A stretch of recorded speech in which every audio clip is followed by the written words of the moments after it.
A London Turkish gang left the family distraught when four men, gurgur, altan tezcan, Curtis Smith, and Engin Timur, had equipped themselves with items such as dusters, blades, and pistols. They dressed in dark clothing and then drove to a house in Plymouth with the only purpose of robbing it of all cash inside, £12,000. The four-man crew was dangerous, professional, and they did not care whom they hurt. I say that because previously gurgur was part of a Turkish gang that had been jailed previously back in 2012. What he did was, he was one of three men that entered the home armed with a pistol and actually pressed the trig at his victim. In the same incident, another victim was bladed and tens of thousands of pounds was taken. For that incident, gurgur had been jailed for 11 years. Now, despite being released from jail, gurgur, who's part of a Turkish gang, was not told to leave the UK. Instead, he was able to remain, where he once again, the 40-year-old man, formed part of a gang that forced their way inside a home in Plymouth in February of last year, 2024. Also, there was children in the house. This was pre-planned.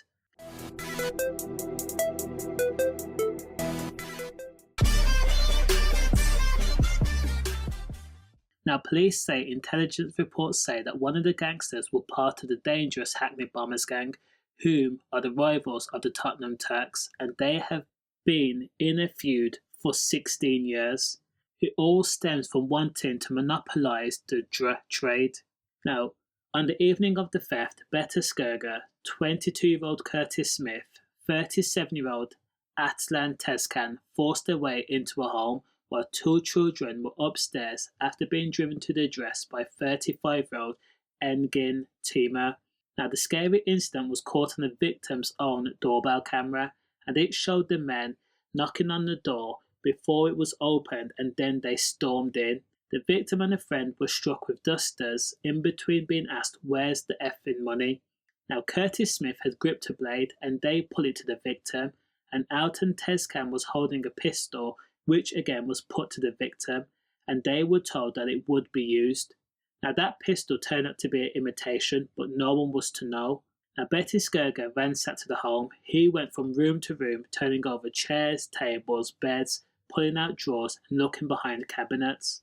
In total, the dangerous Turkish gang was able to flee the scene with £12,000 in cash and also half a dozen sets of keys. When police investigated the crime, they said that a BMW X3 had been spotted at a nearby shop just before the burglary had taken place. It also showed that same car had travelled from London to Plymouth just before the victims had been injured with dusters and the blade and pistol and the money taken. That same car was then caught on CCTV returning to London immediately after. A joint operation between Devon and Cornwall Police and the Met resulted in 4 warrants being executed.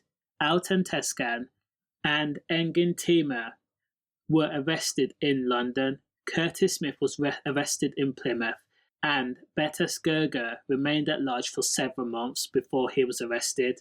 Now, when all 4 men appeared in court, the judge says that the victim would have been absolutely terrified, noting that there were children in the house at the time, and also promises had been made that they would be caged right there on the spot in front of them.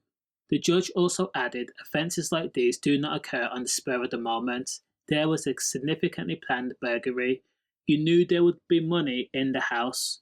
You burgled, you stole, you left, and 3 of you went back to London. Now, Curtis Smith and Altan tezcan were jailed for 8.5 years at Plymouth Crown Court on Friday, June 13th, after both men pled guilty to aggravated burglary, while gurgur was jailed for 13 years after being convicted by a jury of the same offence.